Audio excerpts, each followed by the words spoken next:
आयुवान अब रूपहानी प्रधान प्रवृत्ति प्रकाशය සමගින් මම බියංකා ප්‍රේමසිරි මම දිනුෂ පියදාස ප්‍රථමයෙන් ප්‍රධාන ප්‍රවෘත්ති ශීර්ෂ පාඨ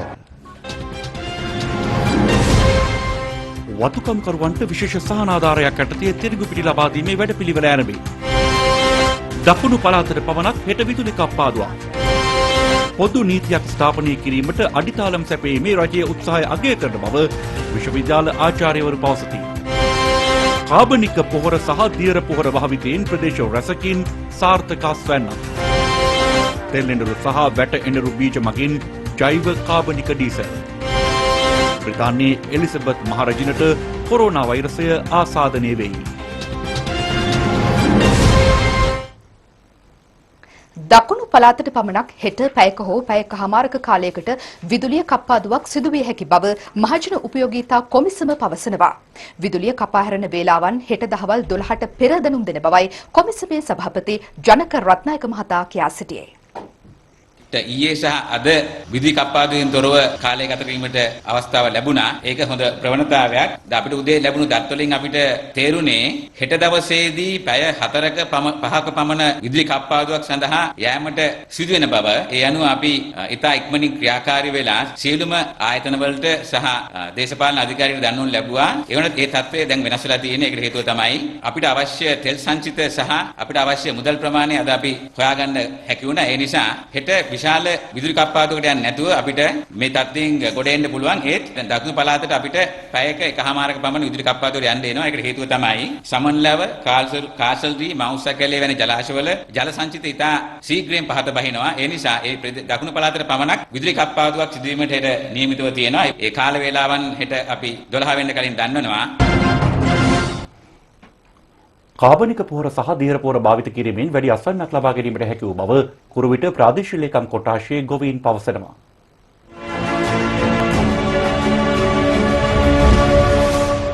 මීගස්තෙනි හා බෙන්දලුව වෙල්යාය අක්කර 15කින් පමණ සමන්විතයි.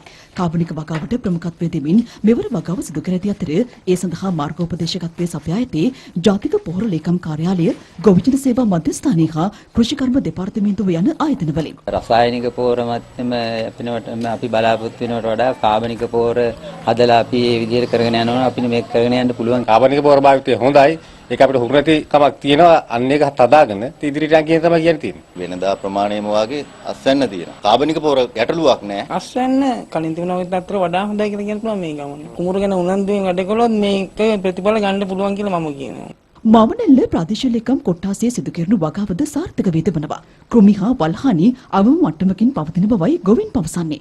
බොල්වේ ප්‍රමාණයද අඩු වී තිබෙනවා. කාබනික පොහොර යොදා ගොවිතැන් කෙරෙනු වගාවෙහි අස්වැන්නේ අඩුවක් නොමැති බවයි ගොවින් පවසන්නේ. වීමිල හොඳයිනේ. දැන් 95ට ගන්න ඕනේ. ඉතිහාසයේ කවදාවත් එහෙම ගිහින් තියෙනවද? මේ ඊළඟ කන්නේ සියලම කුමුරු වගා කරයි කියලා මම නම් විශ්වාස කරනවා. මම ගෙදර එකතු වෙන අලු ටික ගෙනල්ලා පින්න තියෙන වෙලාවට ගහනවා. ඒකෙන් කෘමි හානිත් නැති වුණා. කීඩාවොත් නැහැ. මේ සැරේ ආදායමත් හොඳයි. අපි කන ආහාරනේ අපි මේ විදිහට අපි කාබනික දාලා කරන එක තමයි හොඳ. කාබනික පොහොර ක්‍රමයෙන් මේ සත්තු එනවා ගොඩක් දුරට අඩුයි. මේ සැරේ මැත්ස් එක්කවත් මගේ එකට නම් ආවේ නැහැ. ඒ වගේම බොල් මේ සැරේ ගොඩාක් දුරට අඩුයි. වලහන්දුව ගණිකුඩ ප්‍රදේශීය ගොවි මහතෙකු වන ගුණදාස හබුතන්ත්‍රි මහතාද කාබනික පොහොර සහ දියර පොහොර පමණක් යොදා ගනිමින් සාර්ථක එළවලු අස්වැන්නක් ලබාගෙන තිබෙනවා. එහි වපසරිය අක්කරයක්. තාක්ෂණික උපදෙස් ලබා දී ඇත්තේ වලහන්දුව ගොවිජන සේවා මධ්‍යස්ථානයයි.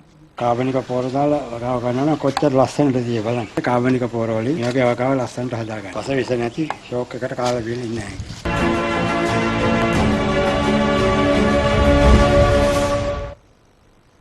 ලොව කිසිදු රටක ක්‍රියාත්මක නොවූ සංකල්පයක් තේමා කරගනිමින් රටේ පොදු නීතියක් ස්ථාපනය කිරීමට අඩිතාලම සැපීමේ රජයේ උත්සාහය බෙහෙවින් අගය කරන බව විශ්වවිද්‍යාල ආචාර්ය මහාචාර්යවරුන් පවසනවා.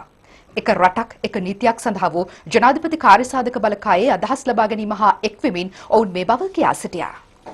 එක රටක් එක නීතියක් සඳහා වූ ජනාධිපති කාර්යසාධක බලකාය විශ්වවිද්‍යාල ප්‍රජාවගේ අදහස් ලබා ගැනීම ඊයේ සිදු කළේ කොළඹ බණ්ඩාරනායක ජාත්‍යන්තර සම්මන්ත්‍රණ ශාලා පරිසරයේදී. කොළඹ රුහුණ ජයවර්ධනපුර යාපනය අග්නිදිග පේරාදෙණිය කැලණිය රජරට වයඹ ඇතුළු විශ්වවිද්‍යාල 18ක් නියෝජනය කරමින් පීඨාධිපතිවරුන් ආචාර්ය මහාචාර්යවරු සහ විද්‍යාර්ථීන් මීට එක්ව සිටියා. මීට අමතරව සූම් තාක්ෂණය ඔස්සේද ආචාර්ය මහාචාර්යවරුන් සහ ශිෂ්‍යයින් අදහස් පළ කළා. නීතිය ක්‍රියාත්මක වීමේ සර්වසාධාරණ භාවය තමයි සියලු දෙනාම අපේක්ෂා කරන්නේ. ඉතින් මං හිතන්නේ මේ one country one law කියන මේ කාර්යවේදී අපි අන්නේ ජනතා අභිලාෂයට තමයි අපි ඇත්තටම මූලික වශයෙන් වැදගත්කමක් දෙන්න ඕන. අපි ඕනෑම අවස්ථාවක සූදානම් අපි දන්නා තරමින් අපිට පුළුවන් විදිහට අපේ දැනුම බෙදා ගන්න. මොකද අපි මේක සලකන්නේ අපේ කාර්යයක් විදිහට නීති පීඨයේ විදිහට. ජනාධිපති ගෝඨාභය රාජපක්ෂ මැතිතුමා විසින් කාර්යසාධක බලකාය ස්ථාපනය කරනු ලැබුවේ මෙරට තුළ එක රටක් එක නීතියක් යන සංකල්පය ක්‍රියාත්මක කිරීම සඳහා සංකල්ප පත්‍රිකාවක් ඉදිරිපත් කිරීම සඳහායි. ඒ සඳහා විශ්වවිද්‍යාල ප්‍රජාවගේ අදහස් සහ යෝජනා රැසක් ලැබී තිබෙනවා. කාර්යසාධක බලකායේ අදහස් විමසීමේ රැස්වීම මාලාවේ ඒ ඉතා සුවිශේෂී අවස්ථාවක් බවයි එහි සභාපති පූජ්‍ය ගලගොඩත්තේ ජානසාර හිමියන් පවසන්නේ. අපි උත්සාහ කරනවා යම් පමණකට හරි මේවට විසඳුම් හොයා ගැනීම වෙනුවෙන් අපි මේ සංකල්ප පත්‍රිකාව ඉදිරිපත් කරන්න. ඉතින් ඒකට විශාල වශයෙන් මහජන අදහස් අපිට ඉදිරිපත් වෙනවා. විවිධ පළවලාය, විවිධ කුලකයන්ට අයිති හැමෝම වාගේ හැම ස්තරයක්ම ස්පර්ශ කරනවා. ආබාධිත අයගේ සිට සියලු දෙනා. අපි හැමෝගෙම අරමුණ හොඳයි. හැබැයි ඒවා මහ පොළොවේ යථාර්ථයක් කරගන්න කැපකිරීම අවශ්‍යයි. මෙහිදී ශිෂ්‍යයින් පෙන්වා දුන්නේ එක රටක් එක නීතියක් යන ගමනේදී නීති පිළිබඳ සාක්ෂරතාව ප්‍රමාණවත් නොවීම ගැටලුවක් බවයි. ඒ සඳහා ජාතික අධ්‍යාපන ප්‍රතිපත්තියකින් ඒ නිවැරදි කරන ලෙසද ඔවුන් ඉල්ලා සිටියා. කාර්යසාධක බලකායේ සමාජිකයන් වන මහාචාර්ය ශාන්තිනන්දන විජේසිංහ, ජ්‍යෙෂ්ඨ කතිකාචාර්ය සුමේද වීරවර්ධන, නීතිඥවරුන් වන සංජය මාරඹේ, එරන්ද නවරත්න, පානි වෑවල, ඉරේෂ් සෙනවිරත්න සහ වෛද්‍ය සුජීව පණ්ඩිතරත්න, අසිස් නිසාරුඩීන් යන මහත්වරුන් සහ එහි ලේකම් ජීවන්ත සේනානායක මෙනවිය ඇතුළු පිරිසක් මේ අවස්ථාවට එක්ව සිටියා.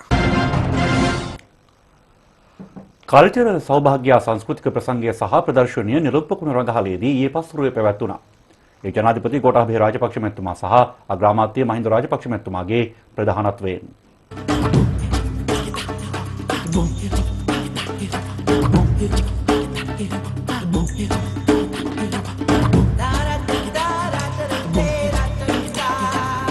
ශ්‍රී ලංකීය ප්‍රෞಢත්වය හා සංස්කෘතික අනන්‍යතාව සුරක්ෂිත කිරීම හා විදෙස් රාජ්‍යතාන්ත්‍රික සම්බන්ධතා ශක්තිමත් කිරීම අද්විතීය ස්ථාන ප්‍රවර්ධනය සහ සංස්කෘතික උරුම අනාගත පරපුරට පවරා දීම මෙහි අරමුණයි. එය සංවිධානය කළේ බුද්ධ ශාසන ආගමික හා සංස්කෘතික කටයුතු අමාත්‍යාංශය, ජාතික උරුම ප්‍රාසංගික කලා හා ග්‍රාමීය කලා ශිල්පී කටයුතු රාජ්‍ය අමාත්‍යාංශය සහ අනුබද්ධ ආයතන එක්වයි. රාජ්‍යතාන්ත්‍රික නියෝජිතයන් රැසක් සංස්කෘතික ප්‍රසංගය නැරඹීමට එක්ව සිටියා.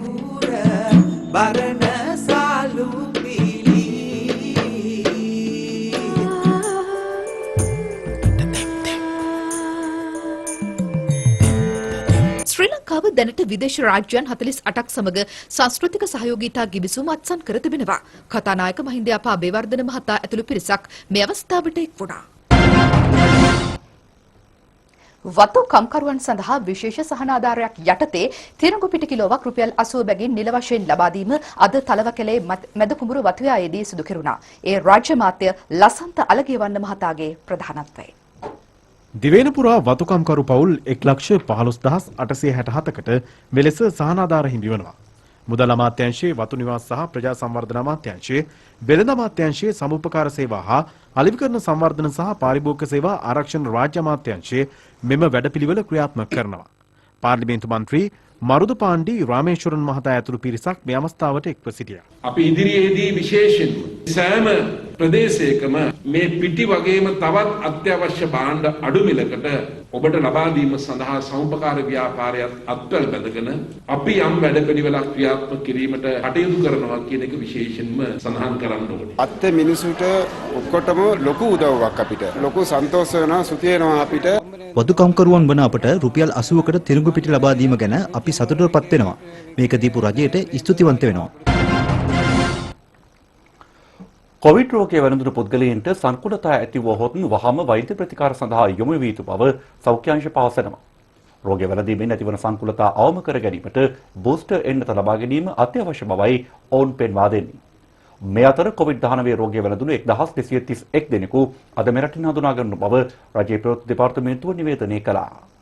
කොවිඩ් රෝගය කියලා උම්මඩු ගැසෙන්න බය තාමත් අපේ සමාජයේ තියෙනවා. මේකට බය වෙන්න එපා. කොවිඩ් කියන රෝගය අපි අඳුරගත්තොත් අපි අනිත් අයට බෝ වෙන එක වළක්ව ගන්න පුළුවන්. සැකයක් තියෙනවා නම්, හුස්ම ගැනීමේ අපහසුතාවක් තියෙනවා නම්, කන්නේ බොන්නේ නැත්නම් වමන යනවා නම් විශේෂයෙන්ම දරුවන්ව රෝහලක් වෙත ගෙනියන්න. ඒ දරුවාට සමහරක් වෙලාවට සේලයින් එකක් දෙන්න වෙයි. දරුවගේ ජීවිතය බේර ගන්න වෛද්‍යවරයෙක් බලලා ඒ ප්‍රතිකාර කරાવી. යම්කිසි සංකූලතාවයක් තියෙනවා නම් 1390 නම්බරයට කතා කරලා දැනුවත් කරන්න. ළඟම තියෙන රෝහලක් වෙත යන්න. ප්‍රතිසක්තිකරණයේ බය නැතුව ලබා ගන්න. මිත්‍යා මතවලට යටත් වෙන්න එපා. දැන් පිට රටවල විශේෂයෙන්ම දැන් එංගලන්ත වගේ රටවල දෙමව්පියෝ ඉල්ලනවා අවුරුදු 5ට අඩු දරුවන්ටත් වැක්සින් එකක් ලබා දෙන්න කියලා.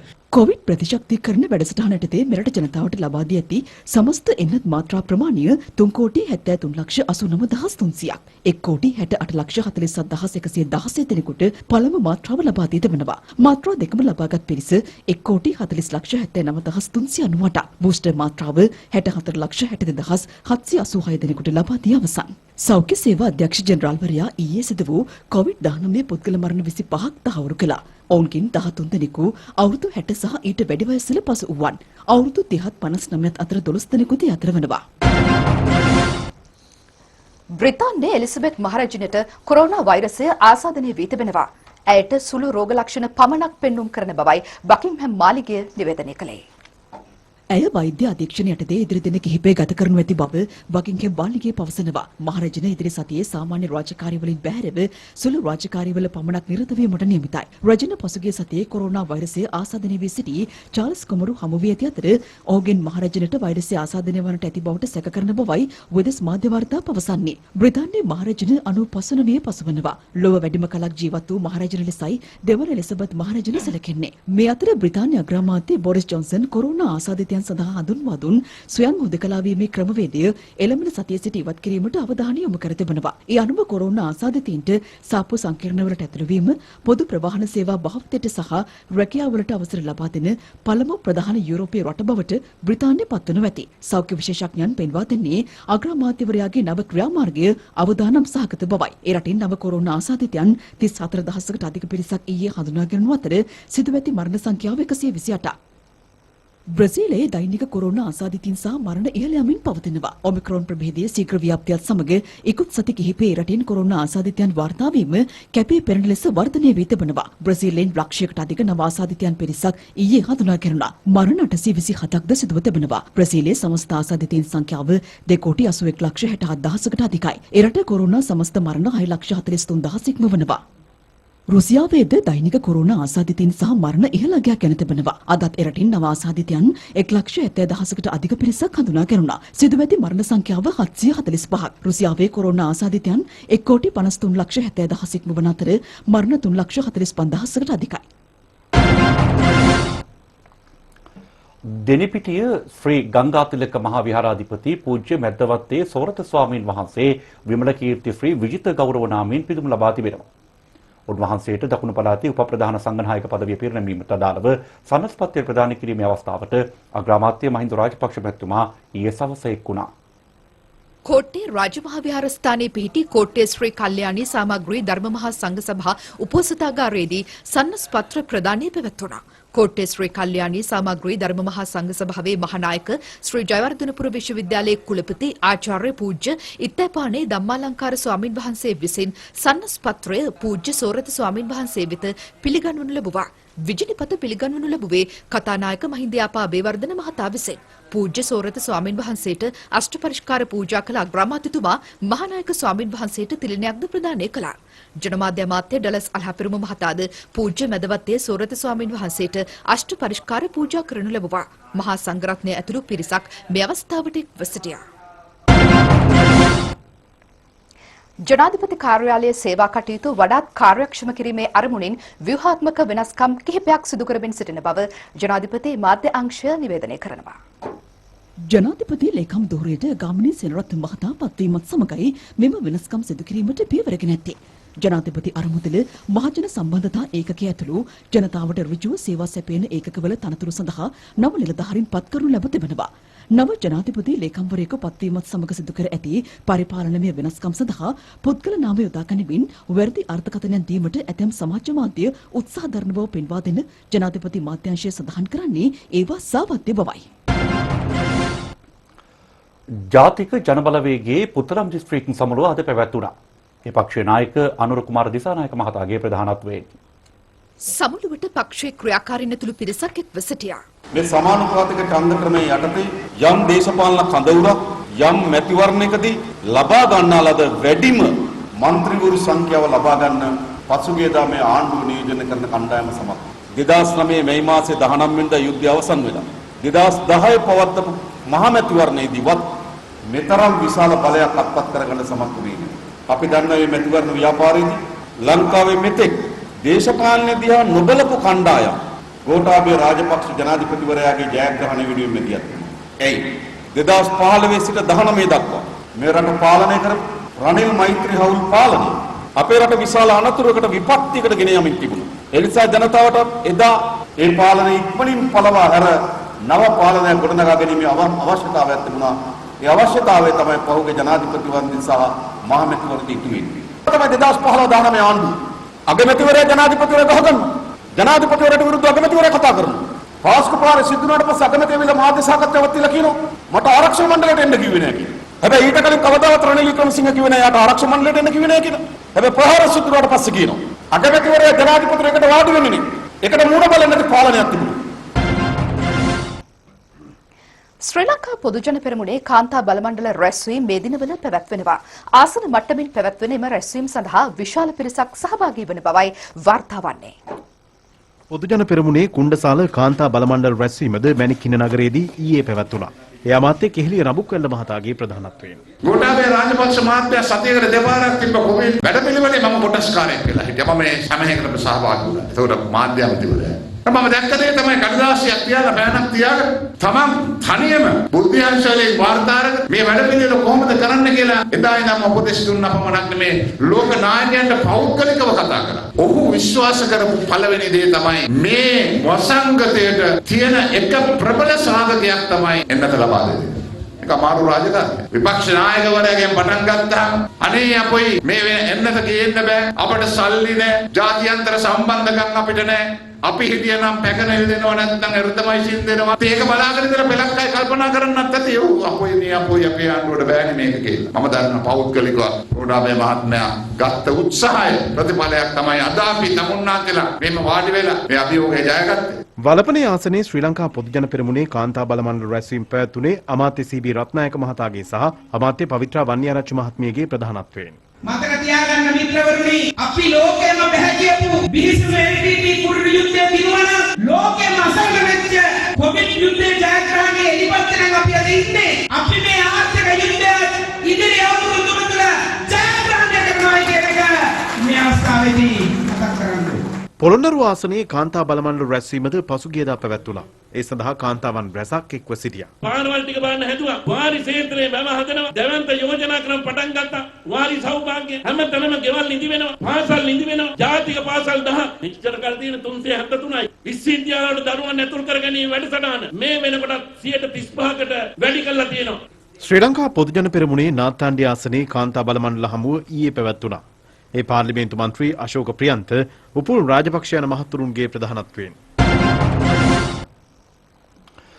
තෙල්ලිනරු සහ වැටෙනරු බීජ යොදාගෙන ජෛව කාබනික ඩීසල් නිෂ්පාදනය කිරීමට හැකි බව අනුරාධපුර ශික්ෂණ රෝහලේ අධ්‍යක්ෂ වෛද්‍ය දුලාන් සමරවීර මහතා පවසනවා. එම ජෛව ඉන්ධන යොදාගැනීමෙන් වාහන ක්‍රියා කරවිය හැකි බවයි ඔහු පෙන්වා දෙන්නේ. පවතින ಖನಿජ තෙල් සහ බලශක්ති අර්බුදයට විසඳුමක් ලෙස එඬරු බීජ යොදාගෙන ජෛව ඉන්ධන නිෂ්පාදනය කිරීමෙන් වාහන ධාවනය යෙදවීමට වෛද්‍ය දුලාන් සමරවීර මහතාට හැකිව තිබෙනවා. එඬරු බීජ මගින් තෙල් ලබා ගැනීම පිළිබඳ ඔහු පළමු වරට පෙන්වා දී ඇත්තේ 2007 වසරේදී. පවතින ಖනිජ තෙල් සහ බලශක්ති අර්බුදයත් සමග එම තෙල් වාහන සඳහා යොදා ගැනීමට ඔහු ක්‍රියා කර තිබෙනවා. එඬරු බීජයේ බරින් 50-60 අතර ප්‍රමාණයක් තෙල් පවතින බවයි ඔහු පෙන්වා දෙන්නේ. ඊට අඩු මිලකට මෙම එඬරු බීජ මගින් ඉන්ධන ලබා ගැනීමේ හැකියාව පවතිනවා. වැට එඬරු හෝ තෙල් එඬරු ශාකා අක්කරයකින් ලීටර් 10ක පමණ ඉන්ධන නිෂ්පාදනය කළ හැකි. ලීටරයකට වැය වන මුදල රුපියල් 70ක්. ඩීසල් මගින් දහවනය කරන වාහන එන්ජින් වල කිසිදු වෙනසක් සිදු නොකර මෙම ජෛව කාබනික ඩීසල් භාවිත කිරීමේ හැකියාව පවතිනවා. වාහනවල එන්ජින් ගත්තාම 100%ක පමණ ප්‍රමාණයේ බලශක්ති වැඩි වීමක් තියෙනවා පෙට්‍රෝලියම් ඩීසල් වලට වඩා. ඒ වගේම වාහනේ ඇතිවන යාන්ත්‍රික කොටස් වල ඇතිවන අලුත් වැඩියා සහ ඒ නඩත්තු කටයුතු අඩු වෙනවා. වාහනේ ධාවනය සුමට වෙනවා. ඒ වගේම කාබන් බැඳීම ඒ වගේ දේවල් ගොඩක් දුරට අඩු වෙනවා. ඒ නිසා යාන්ත්‍රික වශයෙන්ුත් වාසි රසක් තියෙනවා. එතකොට රැකියා අවස්ථා බොහොමයක් බිහි කරගන්න පුළුවන් මේ ඉන්ධන නිෂ්පාදනයෙන්. විරාමයෙන් අනතුරුව තවත් ප්‍රවෘත්ති බලාපොරොත්තු වන්න. අරජාලය. ඔබ යාලිත් රූපවාහිනී පොත් ප්‍රකාශය සමගින් ප්‍රජාතන්ත්‍රවාදී බලවේගවල එක්සත් භවයේ අගේ වටහා ගැනීම සැබෑ විජය කුමාරතුංග ගුණානුස්මරණයේ බව ජනමාධ්‍ය අමාත්‍ය ඩලස් අලහපෙරුම මහතා පවසනවා. කුරුණෑගල නගර ශාලාවේ ඊයේ පැවති විජය කුමාරතුංග මහතාගේ 34 වෙනි ගුණානුස්මරණ උත්සවයට එක් වෙමින් ඔහු මේ බව කියා සිටියා. ගුණානුස්මරණ උළෙලේ ප්‍රධාන දේශනය කරන ලද්දේ ජනමාධ්‍ය අමාත්‍යවරයා විසින්. මෙහිදී අමරසිසිල් සම්පත් මහතා රචනා කළ විජය සිනමාවේදියා සහ දේශපාලඥයන් නම් කෘති එළිදැක්වීමද සිදු කෙරුණා. වාසුදේව නානායක්කාර, නාමල් රාජපක්ෂ යන අමාත්‍යවරුන්, මහාචාර්ය තිස්ස විතාරණ, ශාන්ත බණ්ඩාර, අසංක නවරත්න, ආචාර්ය චරිත හේරත් යන පාර්ලිමේන්තු මන්ත්‍රීවරුන් ඇතුළු පිරිසක් මේ අවස්ථාවට එක්ව සිටියා. විජය පළාත් සභාව ඉන්දු ලංකා ගිවිසුමෙන් ආවෙන් පස්සේ ප්‍රසිද්ධියකට උදව් කරා. එදා ඒක විවේචනය කරපු අපි පවා පසුව පළාත් සභාව කියලා කියන ආයතනය වැළඳගත්තා. විජය සන්නද්ධ කණ්ඩායම් හම්බෙන්න උතුරට ගියා. දකුණේ පිළිබඳ විවේචනය කරා. තැතිගත්තා. බය වුණා. හැබැයි දේශපාලන ප්‍රතිවිපාක ගැන හිතන්නේ නැතුව උතුරේ දකුණේ තුවක්කුගත්තු තරුණයන්ගේ මැදි නැගිට්ටේ නිරායුධ අහිංසක විජය කුමාරතුංග. කිසිම ආයුධයක් නැතිව. ඒ ගමනේ විජය මොකද අපේක්ෂා කරේ? මේ වාමාංශයන්ගේ එකමුතුකම, ප්‍රජාතන්ත්‍රීය බලවේගයන්ගේ එකමුතුකම. මේක තෝරගත්තු හැම අවස්ථාවෙම අපි කඳවුරක් විදියට රටක් විදියට ඉස්සරහට ගියා. විශේෂයෙන් වමේ සමගියේදී ප්‍රජාතන්ත්‍රීය බලවේගයන් වල සමගියේදී විජය කුමාරතුංගවත් මහින්ද රාජපක්ෂවත් කල්පනා කරේ නෑ සංඛ්‍යාත්මක වටිනාකම මේ පක්ෂවලට තියෙනවා. ප්‍රමාණාත්මක වටිනාකම මේ පක්ෂවලට තියෙනවා. විජය හිතුවේ ගුණාත්මක වටිනාකම ගැන විතරයි. මහින්ද රාජපක්ෂයන් හිතුවේ ගුණාත්මක වටිනාකම ගැන විතරයි. සංඛ්‍යාත්මක වටිනාකම නෙමෙයි. එනිසා එක ජනාධිපතිවරණයකට ඔප්පු කරලා තියෙනවා සංඛ්‍යාත්මක වටිනාකමට වඩා ප්‍රමාණාත්මක වටිනාකම මේ රටේ ඉතිහාසය වෙනස් කළ තියෙන බව. අනුරාධපුර පූජා භූමිය ආශ්‍රිත සංවර්ධන ව්‍යාපෘති කිහිපයක් ඊයේ ජනතා අයිතියට පත් කෙරුණා. සදහවතුන්ගේ පහසුව සඳහායි ව්‍යාපෘතිය ක්‍රියාවට නැංගුණේ. නගර අලංකරණ වැඩසටහන යටතේ මෙය ක්‍රියාත්මකයි. ශ්‍රී මහා බෝධි නැගෙනහිර රථගාල ඊයේ ජනතා අයිතියට පත් කෙරුණේ රාජ්‍ය අමාත්‍ය නාලක ගොඩහේවා මහතාගේ ප්‍රධානත්වයෙන්. අනුරාධපුර ජයශ්‍රී මහා බෝධිය වැඳ පුදා ගැනීමට පැමිණෙන සදහැවතුන්ගේ රථ වාහන නවතා තැබීමේ පහසුවෙන් සැලසෙනවා. අටම ස්ථානාධිපති පූජ්‍ය පල්ලේගම සිරිනිවාස, රුවන්වැලි චෛත්‍ය රාමාධිපති පූජ්‍ය පල්ලේගම හේමරතන යන හිමිවරුන් සහ මෙති ඇමතුරු පිරිසක් ඊට එක්වුණා. අනුරාධපුර සමාධි පිළිමේ වැඳ පුදා ගැනීමට ගමන් ගන්නා මාර්ගයේ දෙපස ඇති අවිධිමත් කඩපේලි වෙනුවට ක්‍රමානුකූලව සාදන ලද සමාධි අරණ නමින් යුත් නව වෙළඳසැල් ව්‍යාපෘතිය ජනතා අයිතියට පත් කෙරුණා. ඒ රාජ්‍ය අමාත්‍ය නාලක ගොඩහේවා මහතාගේ ප්‍රධානත්වයෙන් ඊට වැය කරන මුදල රුපියල් මිලියන 35කට අධිකයි. අනුරාධපුරයේ මධ්‍යම දුම්රිය ස්ථාන ඉදිරිපිට පොදු මහජන චතුරස්‍රය ජනතා අයිතියට පත් කෙරුණා. ඊට වැය කරන මුදල රුපියල් මිලියන 50ක්. ආපන ශාලාවක්, කොන්ක්‍රීට් ගල් ඇතිරු වීදි, උද්‍යාන අලංකරණයට ඇතුළත්. අමාත්‍ය එස්.එම්. චන්ද්‍රසේන, රාජ්‍ය අමාත්‍ය ශිහාන් සේමසිංහ යන මහතුරුන් ඇතුළු පිරිසක් මීට එක්වුණා.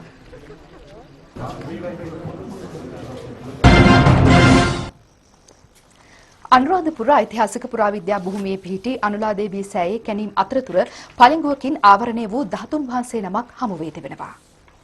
අනුලාදේවී සෑයෙහි කැණීම් පසුගිය දෙසැම්බර් මාසයේදී පුරාවිද්‍යා දෙපාර්තමේන්තුවේ අධීක්ෂණයටතේ ආරම්භ කෙරුණා. ඊයේ හමු වූ 13 වහන්සේ කාල නිර්ණය සඳහා යොමු කර ඇතැයි මිහින්තල රජමහා විහාරාධිපති ආචාර්ය පූජ්‍ය බලවා හැඟුණු වැවේ දම්රතන හිමියන් පවසනවා. කැණීම්වලදී මැටි වලින් සාදන ලද පුරාවිද්‍යා වටිනාකම් වලින් යුත් විවිධ හැඩයන්ගෙන් සමන්විත වස්තු කිහිපයක්ද සොයා ගැනුණා. සංගමිත්තා තෙරණින් වහන්සේ ලක්දිවට වැඩම කරවීමෙන් අනතුරුව අනුලාදේවී ඇතුළු 500ක පමණ පිරිසකගෙන් යුත් කාන්තාවන් පිරිසක් භික්ෂුණී ශාසනයට ඇතුළත් වූ බව ඉතිහාසයෙහි සඳහන්. තවත් දේශීය පුවත් කිහිපයක් ලුහුඬින්.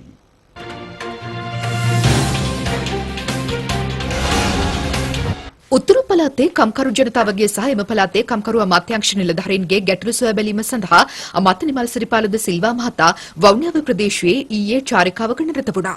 වවුනියාව කම්කරු කාර්යාලයේ පැවති හමුවට වවුනියාව මන්නාර මහා මුලතිව් කම්කරු දෙපාර්තමේන්තු නිලධාරීන් එක්ව සිටියා. එම ප්‍රදේශවල ජනතා ගැටළු මෙන්ම ඉදිරි සංවර්ධන සැලසුම් පිළිබඳවද මෙහිදී සාකච්ඡා කෙරුණා. මහරගම ජනාධිපති විද්‍යාල පරිසරයේ ඉදිකෙරුණු ගුරු සිසු රණවිරු ස්මාරකය අද නිරාවරණය කෙරුණා. ඒ ආරක්ෂක ලේකම් ජෙනරාල් කමල් ගුණරත්න මහතාගේ ප්‍රධානත්වයෙන්.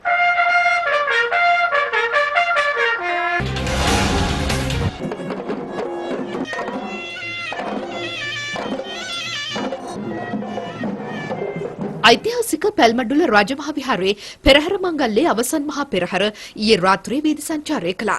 ඒ 200 වැනි රන්දෝලි මහා පෙරහැර ලෙසයි. කරුණුව වැඩම කරවනු ලැබුවේ ශ්‍රී දළදා මාලිගාවේ මිගාර හස්ති රාජ්‍යය විසින්. අලියතුන් 15කට අධික පිරිසක් පෙරහැරේ ගමන්ගත් අතර උඩරට පහතරට නර්තනාංග රැසකින් එය අලංකාර වුණා. ආදිවාසීන්ගේ නර්තනාංගයක්ද ඊට ඇතුළත්. පැල්මඩුල රාජමහා විහාරාධිපති පූජ්‍ය බෙන්ගමුවේ ධම්මදින්න ස්වාමීන් වහන්සේගේ අනුශාසනා පරිදි පෙරහැර සංවිධානය කෙරුණා.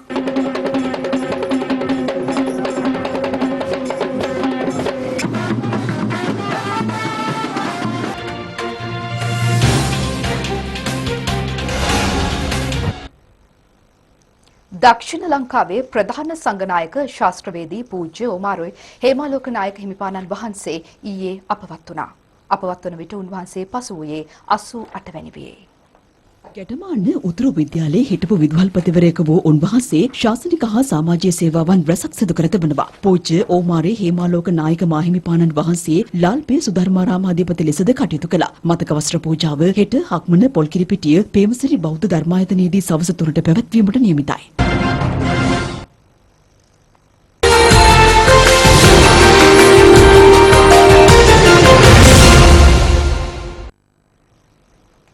වසර 75කට පසු යුරෝපයේ ඇතිවන විශාලතම යුද්ධය ආරම්භ කිරීමට රුසියාව සැලසුම් කරමින් සිටින බව බ්‍රිතාන්‍ය අගමැති බොරිස් ජොන්සන් පවසනවා. ඔහු පවසන්නේ රුසියාව යුක්‍රේනීය කීව් නගර නුවර යටත් කර ගැනීමට සූදානමින් සිටින බවයි. අග්‍රාමාත්‍ය බොරිස් ජොන්සන් මේ බව සඳහන් කළේ ජර්මනියේ පැවැත්වෙන ලෝක නායකින් රැසක් සහභාගී වන මියුනිච් ආරක්ෂක සමුළුවේදී. බටහිර රටවල් පවසන්නේ යුක්‍රේන දේශ සීමාව සහ බෙලරුස් රාජ්‍යයේ රුසියානු හමුදා ලක්ෂ 2කට ආසන්න පිරිසක් රැඳී සිටින බවයි. මේ අතර බෙලරුසියේ පැවැත්වෙන රුසියානු සහ බෙලරුස් හමුදා යුද අභ්‍යාස අද අවසන් වීමට නියමිතව තිබුණත් ඒ තවදුරටත් සිදු කිරීමට දෙරටේ නායකින් තීරණය කර තිබෙනවා. බෙලරුසියේ රුසියානු හමුදා 30000ක පමණ බැලණියක් රඳවා ඇති බවයි වාර්තා වන්නේ. බටහිර රටවල් පවසන්නේ බෙලරුසියේ සිටින රුසියානු හමුදාවක්ද යුක්‍රේන ආක්‍රමණයකට සූදානම්ින් සිටින බවයි. කෙසේ වෙතත් බටහිර රටවල් විසින් සිදු කරන සියලු චෝදනා ප්‍රතික්ෂේප කරමින් රුසියාව පවසන්නේ තමන් කිසිසේත් යුක්‍රේනය ආක්‍රමණය කිරීමට සූදානමක් නොමැති බවයි. මාධ්‍ය වාර්තා පිළිබඳ යුක්‍රේන ජනාධිපති ව්ලාදිමිර් සෙලෙන්ස්කි පවසන්නේ යුක්‍රේන ජාතිකයන්ට අවශ්‍ය වන්නේ නිදහසේ ජීවත් වීම පමණක් බවයි.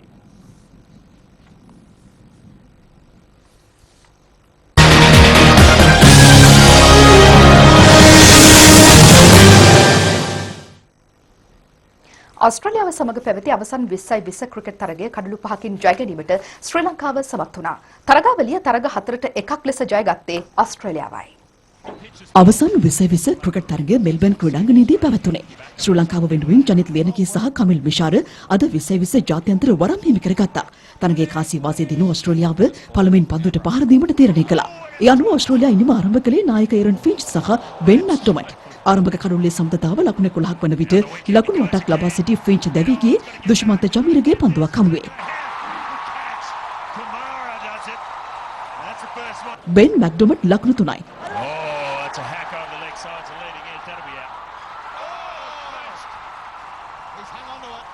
ජෝෂ් ඉංග්ලිෂ් ලකුණු 23ක් රැස් කළා. ග්ලෙන් මැක්ස්වෙල් ලකුණු 29යි. ඕස්ට්‍රේලියාව ඉනිමේ වැඩිම ලකුණු ලාභියා වූ මැතිව් වේඩ් පන්දු 27කදී ලකුණු 43ක් රැස් කළේ 4 පහර 2ක් සහ 6 පහර 2ක් සමග. ඕස්ට්‍රේලියාව පන්දු වාර 20 අවසානයේ කඩලු 6ක් තැබී ලකුණු 154ක් රැස් කළා. පන්දු යැවීමේදී ලහිර කුමාර සහ දුෂ්මන්ත ජමීර කඩලු 2 පැකින් ලබා ගත්තා. පිළිතුරු ලෙස ශ්‍රී ලංකා ඉනිම ආරම්භ කළේ පැතුම් නිස්සංක සහ කුසල් මෙන්ඩෙස්. පළමු කඩලු ලෙස පැතුම් ලකුණු 13කටත් දෙවැනි කඩලු ලෙස කමිල් මිෂාර එක් ලකුණකටත් ලැබී ගියා. චරිත් අසලංක ලකුණු 20යි. ශ්‍රී ලංකා කණ්ඩායමේ පළමු කඩලු 4 ලකුණු 71කට දැවී ගියා. අනතුරුව කුසල් මෙන්ඩිස් සහ නායක දසුන් චානක පස්වන කඩුලට ගොඩනැගූ සමතතාව ලකුණු 83ක්. කුසල් මෙන්ඩිස් තම 2020 ක්‍රිකට් දිවියේ 6 වන අර්ධ ශතකය අද වාර්තා කළා.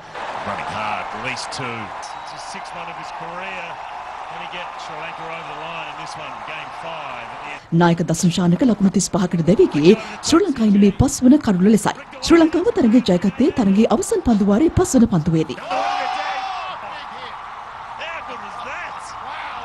කුසල් මෙන්ඩිස් පන්දු 58කදී නොදවී ලකුණු 69ක් රැස් කළා. ඔහුගේ ඉනිමට 4 පහර 5ක් සහ 6 පහරක් ඇතුළත්. තරගයේ වීරයා කුසල් මෙන්ඩිස් තරගාවලියේ වීරයා ලෙස ග්ලෙන් මැක්ස්වෙල් සම්මාන දිනාගත්තා. එම ක්‍රීඩා පොතත් සමගින් රූපවාහිනියේ ප්‍රධාන ප්‍රකාශය නිමාවට පත් වෙනවා. ආයුබෝවන්